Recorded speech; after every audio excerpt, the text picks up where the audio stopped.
Sedikit dari saudara Yoga. Apa kendala abang belajar bahasa Inggris? Tolong sedikit pencerahan.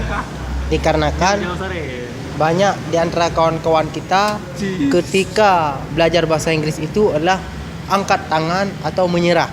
Apa karena pengucapannya, atau bahasa Inggris itu beda kita tulis, beda kita baca, atau dan hal-hal lainnya. Bagaimana menurut abang?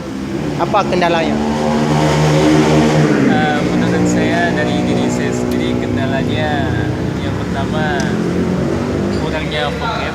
Oh ya, betul, vocab ya, itu pertama. Vocab, kemudian salah ucap. Pengucapan, pronunciation-nya mungkin. Pronunciation-nya, pronunciation. Ucapan.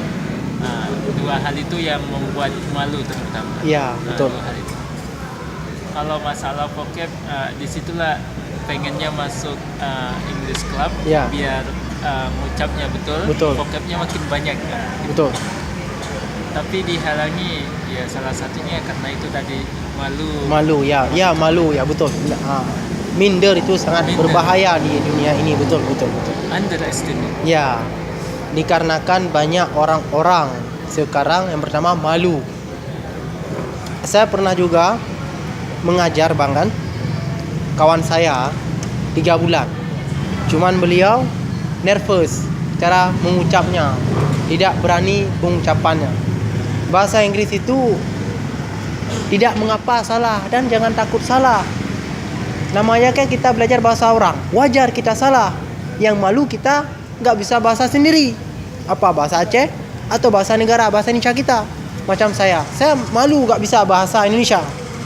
Malu saya, dikarenakan saya tak bisa belajar bahasa Indonesia, nggak bisa ngomong bahasa Indonesia.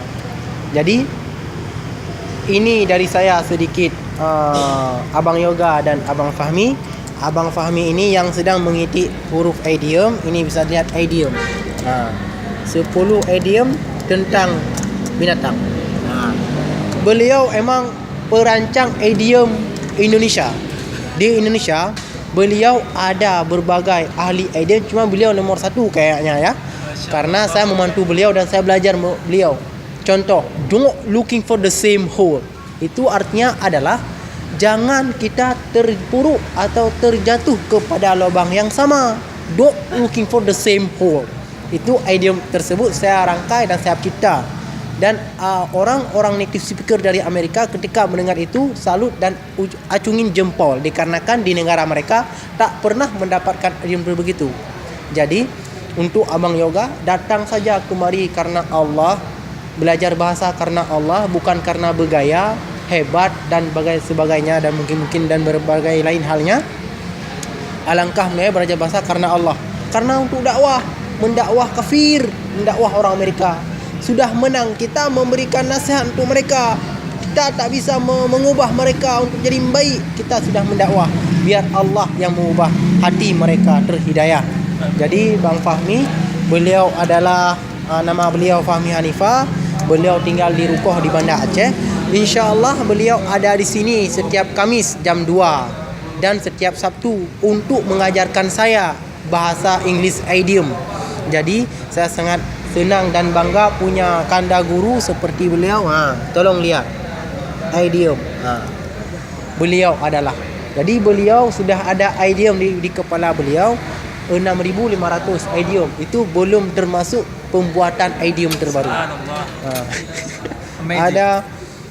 Ada yang ingin ditanyakan? Tolong ditanyakan. Tunggu.